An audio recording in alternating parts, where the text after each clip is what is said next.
ओम गणपत्याय नमः। ओम श्री गणेशाय नमः। ओम श्री दुर्गा दिव्ये नमः। जय दुर्गा महारानी।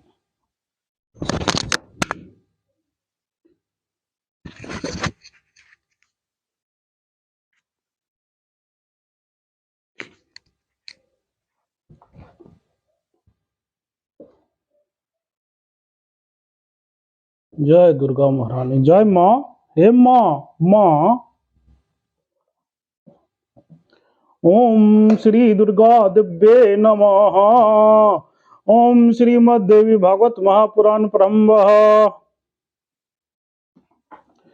तुमेव माता च पिता तुमेव, तुमेव बंधो च सखा तुमेव, तुमेव विद्या देवनं तुमेव, तुमेव सर्वं देव देव। ओम नमः चंडिकाय नमः। ओम श्री दुर्गा दिव्ये नमः।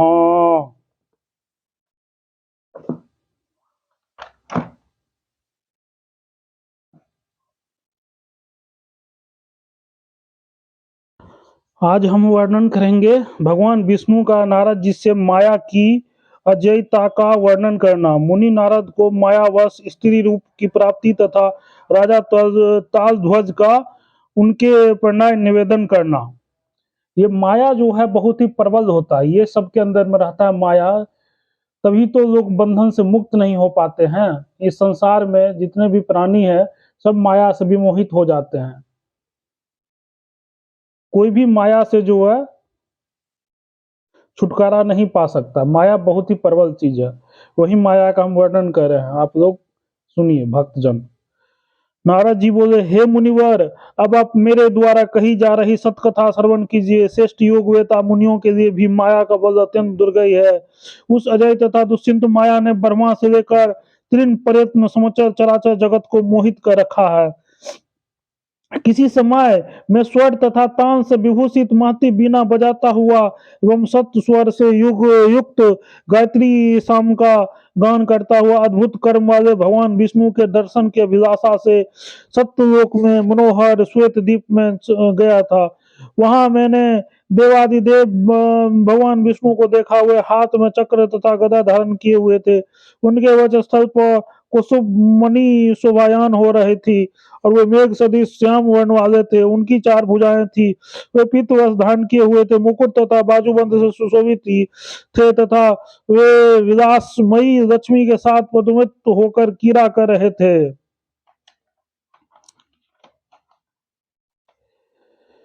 सभी सभी शुभ लक्षणों से संपन्न, सभी आभूषणों से अलंकृत, क्रांति युक्त, अपने रूप यौवन पर गर्व करने वाली नारियों में सर्वश्रेष्ठ भगवान विष्णु को अति प्रिय तथा स्वर्ण के समान आभा वाली भगवती लक्ष्मी मुझे देखकर उनके पास अंतःपुर चली गई।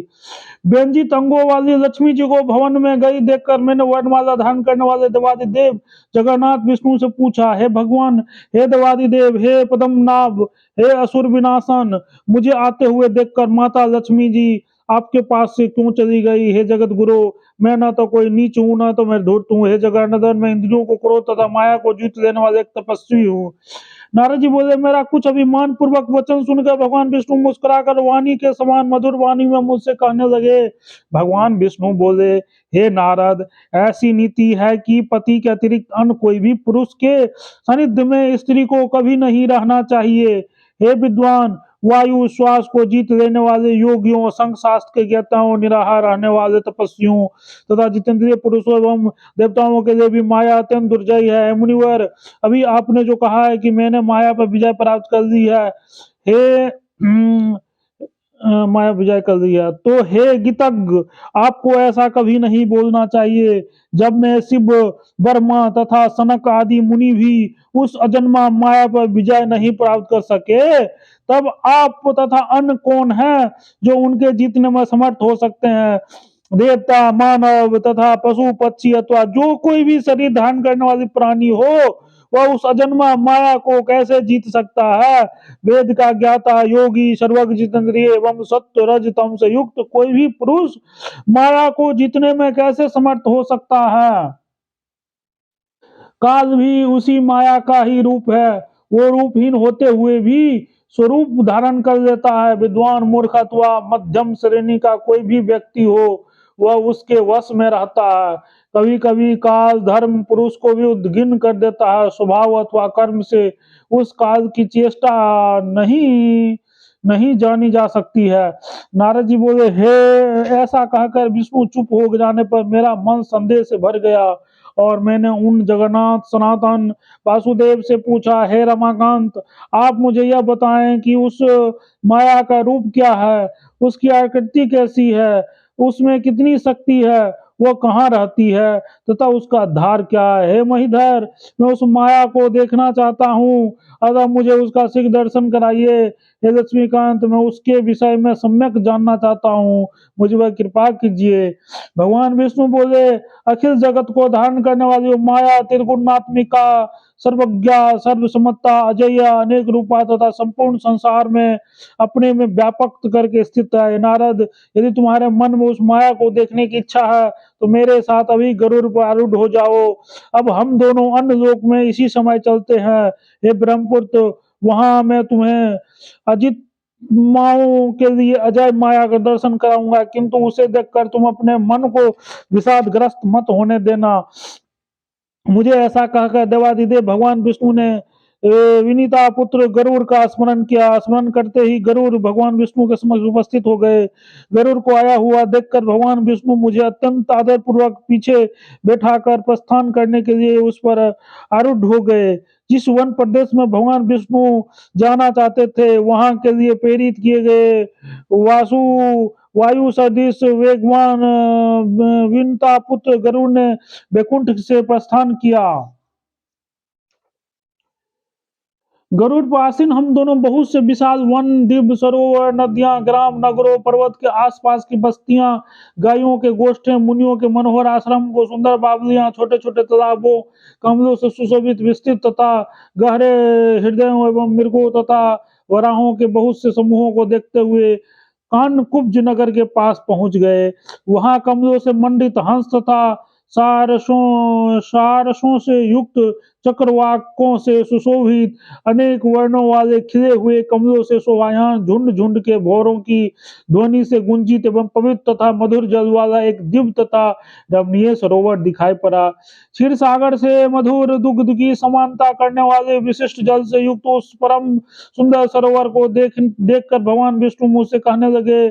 श्री भगवान बोले, हे नारद, सर्वत्र कमलों से आच्छादित स्वच्छ जल से परिपूर्ण तथा सारस की ध्वनि से निनादित हो रहे इस अगाध सरोवर को देखो। इसी में स्नान करके हम लोग श्रेष्ठ नगर कानकुब्ज में चलेंगे। ऐसा कहकर भगवान विष्णु मुझे शीघ्र ही गरुड़ से उतरकर आगे ले गए। उन्होंने हंसते हुए मेरी तर्जनी उंगली पकड़ी और बार बार उस सरोवर की प्रशंसा करते हुए वो मुझे तीर पर ले गए। वृक्षों की घनी छाया वाले मनोहर तटभाग पर कुछ समय विश्राम करने के बाद भगवान विष्णु ने मुझसे कहा, है मुने, आप एक स्वच्छ जल में पहले स्नान कर लें, तत्पश्चात मैं इस परम पवित्र सरोवर का स्नान करूंगा।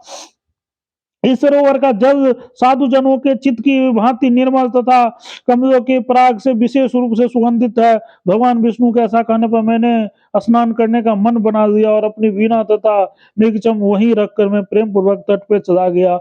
हाथ पैर धोकर शिखा बांधकर मैंने हाथ में कुश ले लिया। पुनः पवित्र जल में आचमन करके मैं जल में स्नान करने लगा। जब मैं उस मनोहर जल में स्नान कर रहा था, उसी समय भगवान के देखते देखते मैं अपना पुरुष रूप छोड़कर एक सुंदर नारी के रूप में परिणित हो गया। उसी क्षण मेरी बीना तथा पवित्र मृगचम लेकर भगवान विष्णु गरुड़ पर आरूढ़ होकर शीघ्र ही अपने धाम चले गए। इधर मैं सुंदर भूषणों से भूषित होकर स्त्री के रूप में हो गया। उसी समय मेरे मन में पूर्व देह की विस्मृति हो गई और मैं भगवान विष्णु तथा अपनी महती बीना को भी भूल गया। मोहिनी रूप प्राप्त करके मैं सरोवर के बाहर निकला और स्वच्छ जल वाले तथा कमलों से परिपूर्ण उस सरोवर को देखने लगा। मैंने बार बार विस्मय कर रहा था कि यह क्या है।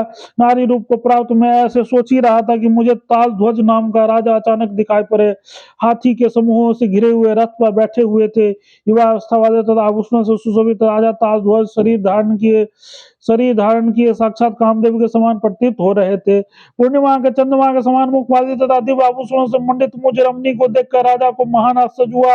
उन्होंने मुझसे कहा है, कल्याणी तुम कौन है? क्रांति तुम किस देवता, मनुष्य, गंधर्व अथवा नाग की पुत्री हो? रूप तथा यौवन से संपन्न युक्ति होते हुए तुम यहाँ अकेली क्यों हो?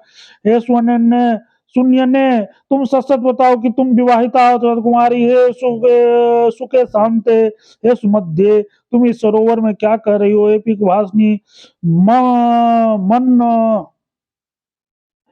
मन थमो मोहिनी, तुम अपनी अभिलाषा व्यक्त करो। हे मरालाक्षी, हे किशोरदरी, मुझे उत्तम राजा को अपना पति बनाकर मेरे साथ तुम निसंदेह मनोवांछित सुखों का उपभोग करो। इति श्री भागवत महापुराण सहस्त्रायण षष्ठ स्कंदे नारदेन स्त्री तत्व प्राप्ति वर्णनं नामोष्टाविंशोऽध्याय। ओम तत्सत। प्रेम से बोलो जगत जननी जगदम्बा माता की जय। बुधे बुधे दुर्गा महारानी की जय। दुर्गे दुर्गत के नाम दुर्गे दुर्गत के नाम जय। माता माया कांसी कांता जय दुर्गा माँ जय माँ।